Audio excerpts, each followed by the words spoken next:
Hello guys, welcome back to our video. ഇന്ന് നമ്മൾ തയ്യാറാക്കാൻ പോകുന്നത് കോവയ്ക്ക മെഴുക്കുവരട്ടിയാണ്. അപ്പോൾ നമുക്ക് വീഡിയോയിലേക്ക് പോകാം. കോവയ്ക്ക മെഴുക്കുവരട്ടി നമ്മൾ ഉണ്ടാക്കുന്നതിന് മുമ്പായിട്ട് നമുക്ക് ഈ കോവയ്ക്കായ ഒന്ന് ഉപ്പി പറ്റിച്ചെടുക്കണം. ഇപ്പൊ ഇത് 2.5 കിലോ കോവയ്ക്കായ ഉണ്ട്. ഞാൻ ഇതിനെ ഇതുപോലെ വട്ടത്തിൽ അരിഞ്ഞെടുത്തിരിക്കുന്നതാണ്. ഇപ്പൊ കുറച്ച് ഏറെ ഉണ്ടെങ്കിൽ നമ്മൾ ആദ്യമേ ഉപ്പി പറ്റിച്ചിട്ട് നമുക്ക് ആവശ്യമുള്ളത് പിന്നെ എണ്ണയിലിട്ട് മെഴുക്കുവരട്ടിയാക്കി എടുക്കുകയാണ് ചെയ്യാറ്. അപ്പം നമ്മുടെ കോവയ്ക്ക ഇതുപോലെ വട്ടത്തിൽ അരിഞ്ഞിട്ടുണ്ട്. അതിന്റെ കൂടെ 2 വലിയ സവോള ഇതുപോലെ നീളത്തിൽ അരിഞ്ഞത് ചേർത്ത് കൊടുക്കാം. പിന്നെ 10 പച്ചമുളക്, അത്യാവശ്യം നല്ല എരിവുള്ള പച്ചമുളകാണ് ഞാൻ ചേർത്തിരിക്കുന്നത്. 1/2 ടീസ്പൂൺ മഞ്ഞൾപ്പൊടി, പാകത്തിന് ഉപ്പ്.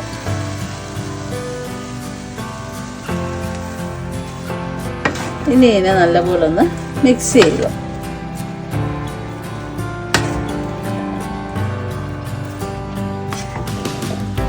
എന്നിട്ട് ലോ ഫ്ലെയിമിൽ വെച്ച് നമുക്ക് ഒരു 10 മിനിറ്റ് കുക്ക് ചെയ്തെടുക്കാം.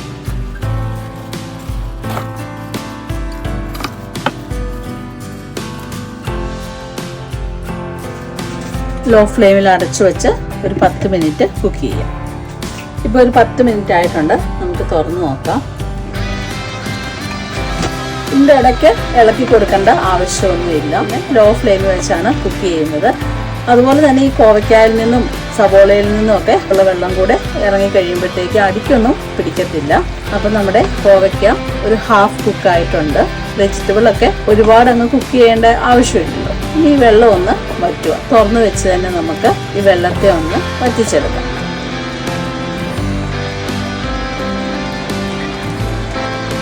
ഇപ്പോൾ ആ ഉണ്ടായിരുന്ന വെള്ളമൊക്കെ വറ്റിയിട്ടുണ്ട്. ഞാൻ ഇടയ്ക്കിടയ്ക്ക് ഇളക്കി കൊടുക്കുന്നുണ്ടായിരുന്നു കേട്ടോ. ഇനിയിപ്പോൾ സ്റ്റൗ ഓഫ് ചെയ്തതിന് ശേഷം നമുക്ക് മാറ്റി വെക്കാം. ഇനി ഇന്നത്തെ ലഞ്ചിന് വേണ്ടി മാത്രം കുറച്ച് കോവയ്ക്കായ എടുത്ത് എണ്ണയിലിട്ട് മെഴുക്കുവരട്ടി ആക്കാനാണ് ഉദ്ദേശിക്കുന്നത്.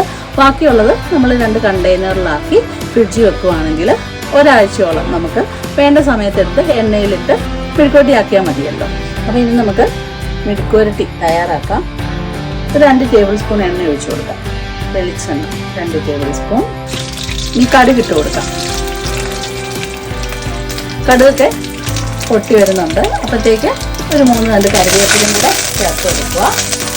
അതിനുശേഷം ഒരു ലോ ഫ്ലെയിമിൽ വെച്ചുകൊണ്ട് നമുക്ക് ഈ കോവയ്ക്ക അടക്കിയിട്ട് തന്നെ ഇട്ട് കൊടുക്കാം. വേറെ ഒന്നും ആഡ് ചെയ്യേണ്ട ആവശ്യമില്ല. ഈ ഒരു ലോ ടു മീഡിയം ഫ്ലെയിമിൽ കിടന്ന് നല്ല പോലെ അങ്ങ് മുരിഞ്ഞു വരട്ടെ. ഇടയ്ക്കിടയ്ക്കൊന്ന് ഇളക്കി കൊടുത്താൽ മതി. അതുപോലെ ചിലവർക്ക് ഒരുപാട് മുരിയുന്നതായിരിക്കും ഇഷ്ടം. ഇവിടെ ഒത്തിരി അങ്ങ് ക്രിസ്പി ആകത്തില്ല, എന്നാലും കുറച്ചൊന്ന് നല്ലപോലെ മുരിഞ്ഞ് കിട്ടുന്നതാണ് എല്ലാവർക്കും ഇഷ്ടം. ഇതിവിടെ കിടന്നങ്ങ് മുരിയട്ട് നമുക്ക് ഇടയ്ക്കിടയ്ക്ക് ഇളക്കിയും കൊടുക്കാം.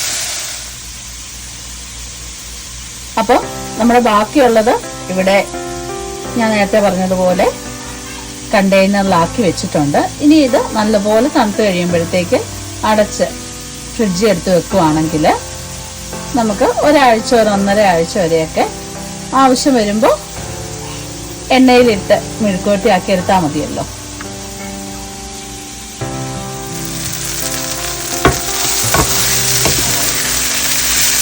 മുരിഞ്ഞു തുടങ്ങിയിട്ടുണ്ട്. ഇടയ്ക്കിടയ്ക്ക് ജസ്റ്റ് ഒന്ന് ഇളക്കി കൊടുത്താൽ മാത്രം മതി.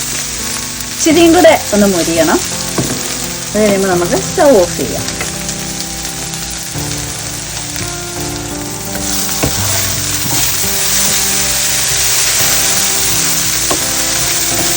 അപ്പോൾ നമ്മുടെ കോവയ്ക്ക മെഴുക്കുവരട്ടി ഇവിടെ റെഡി ആയിട്ടുണ്ട്.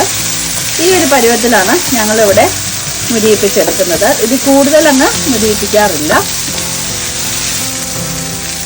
അപ്പം നിങ്ങളെല്ലാവരും ഒന്ന് ട്രൈ ചെയ്ത് നോക്കുക. എല്ലാവർക്കും അറിയാവുന്നതായിട്ടുള്ള റെസിപ്പിയല്ല. നമ്മളെല്ലാവരും വീടുകളിൽ മിക്ക ദിവസങ്ങളിലും ചോറിൻ്റെ കൂടെയൊക്കെ കഴിക്കുന്ന മെഴുക്കുവരട്ടികളിലൊന്നാണല്ലോ കോവയ്ക്ക മെഴുക്കുവരട്ടി.